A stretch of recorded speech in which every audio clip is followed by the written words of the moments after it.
नमस्कार प्यारे बच्चों, मैं संदीप शर्मा आज आपको 5वीं कक्षा की हिंदी का पाठ 2 एक रुपया पढ़ाऊँगा।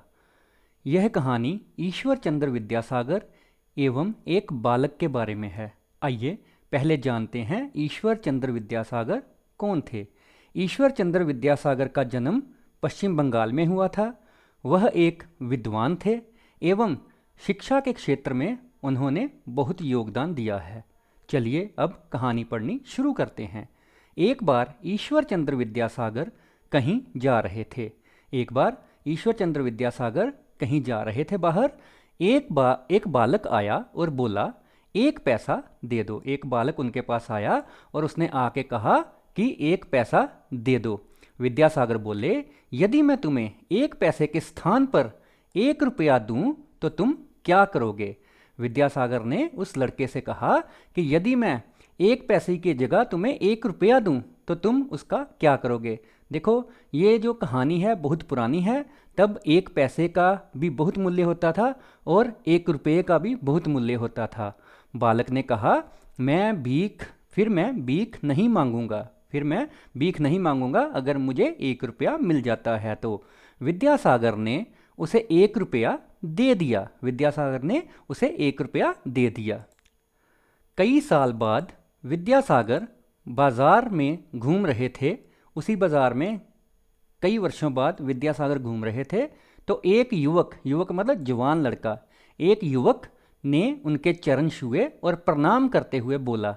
एक युवक ने उनके चरण छुए, उनके पैर छुए और प्रणाम नमस्ते करते हुए कहा, मैं वही हूँ जिसे आपने एक रुपया दिया था। मैं वही लड़का हूँ जिसे आपने एक बार एक रुपया दिया था। उससे मैंने फलों की रेहड़ी लगानी शुरू की थी। उस एक रुपये से ही मैंने फलों की रेहड़ी लगानी शुरू की थी और आज मेरी इस बाजार में फलों की दुकान है। वहीं से आगे बढ़ता बढ़ता मैं यहाँ तक पहुँच गया हूँ कि अब मेरी इसी बाजार में फलों की दुकान है। आप उसे अपनी चरण धूलि से पवित्र करें। अपने चरणों की धूलि से, अपनी चरण धूल से उस दुकान में आएं और उसे पवित्र करें। इस कहानी में उस लड़के का विद्यासागर जी के प्रति जो सम्मान है उसको बताया गया है। चलिए अब अभ्यास करते हैं। इसमें कुछ शब्द पंजाबी में दिए हैं और उसी को ही हिंदी में बताया गया है। इन शब्दों को आपने अच्छी तरह पढ़ना है और लिखना भी है। जैसे पहला शब्द है ईश्वर, बालक हिंदी में भी बालक, बाजार हिंदी में बोलते हैं बाजार, पवित्र, उसके बाद ये आ गया पवित्र, पैसा, रेहड़ी, प्रणाम। उसके बाद ये भी शब्द हैं जिनके एक जैसे ही मतलब हैं, उनको लिखने का भी आप तरीका देख लीजिए। भीख, पैरां दी धूड़, चरण धूली। आगे देखिए, आगे है पढ़ो, समझो और लिखो। इनको पढ़ना है, फिर समझना है और उसके बाद लिखना है। जैसे ये श है, श के नीचे ये जो मात्रा है इसे हम हलंत कहते हैं। इसका मतलब ये है कि ये आधे श की आवाज़ देगा, तो ये बन जाएगा श और वो मिला के श्व। तो इसका शब्द बन गया ईश्वर। नंद्र, तो क्या बन गया चंद्र। उसी तरह ट और य को मिला के बना विद्या, द और य को मिला के विद्या। उसके बाद आ गया म और ह को मिला के तुम्हें। इसी तरह आधा आधा मिला के स्थ से बना स्थान, क तो क्या बना क्या, प्रणाम। उसके बाद त और र को मिला के त्र, तो इसका बना पवित्र। इसको भी आपने समझना है और लिखना है। उसके बाद है शब्द अर्थ। चरण का मतलब होता है पैर। चरण धूली का मतलब पैरों की धूल। प्रणाम का मतलब होता है हाथ जोड़कर किसी का अभिवादन करना, जहाँ नमस्ते करना। नेक्स्ट है पवित्र का मतलब होता है स्वच्छ, बिल्कुल साफ, जहाँ सत्य भाव से हम किसी को जब बिल्कुल सच बोलते हैं उसका हम सत्कार करते हैं तो वो भी एक पवित्र ही चीज़ कहलाती है। अब आगे कुछ प्रश्न दिए गए हैं, चलिए इनके हम उत्तर लिखते हैं। पहला प्रश्न है, बालक ने ईश्वर चंद्र विद्यासागर से क्या मांगा? तो उसने क्या मांगा था?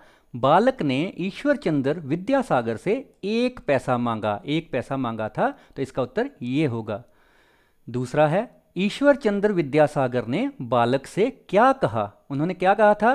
तो ईश्वर चंद्र विद्यासागर ने कहा था, उन्होंने बालक से कहा कि अगर वह उसे 1 पैसे के स्थान पर 1 रुपया दें तो वह उसका क्या करेगा।